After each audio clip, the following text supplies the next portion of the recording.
L'equip aquest de juristes, entre els quals hi ha alguns professors d'universitat, catedràtics de dret constitucional, ciències polítiques, dret internacional públic i també alguns jutges, tot i que jo sóc el portaveu i per tant l'únic que de moment està rebent les conseqüències político-jurídiques, podríem dir-ne, no?, del govern espanyol, no tenia altra finalitat, i vam estar treballant tot el 2014 per aconseguir aquesta fita, no tenia cap altra finalitat que redactar un primer esborrany, un primer document base, provisional, evidentment, per posar-lo a disposició de la ciutadania sobre com creiem nosaltres que hauria de configurar-se, estructurar-se el nou estat. Això és el que vam presentar el dia 31, amb la sort que un mes abans ens vam assabentar que la sectorial Juristes per la Independència de l'ANC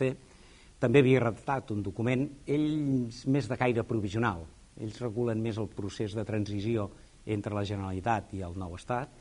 i que hi havia també un altre grup de professors de dret constitucional i de dret internacional públic, que tots són catalans, però que tenen la característica de que treballen a diferents universitats d'arreu del món. I aquests també estaven redactant un document.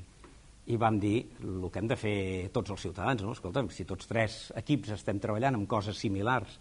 i amb uns comuns denominador, presentem-ho conjuntament a la societat, posem aquestes eines a disposició dels ciutadans i que ens vagin enviant totes les esmenes, propostes, suggeriments que vulguin. He de dir que en 10 dies que portem, no?, una setmana i escaig, hem rebut ja més de 2.000 suggeriments i esmenes, que és molt. Esperem que la cosa es tranquil·litzi una mica, si no, no sé com les podrem llegir totes i gestionar-ho, però estem molt contents perquè tenim la sensació de que hem aconseguit l'objectiu de generar debat, de que la gent en parli, de que la gent es discuteixi civilitzada i pacíficament, com ha de ser, no? I per tant és bo que uns experts com a juristes ho posem a sobre la taula i a partir d'aquí la societat que faci el que cregui que ha de fer amb aquests documents.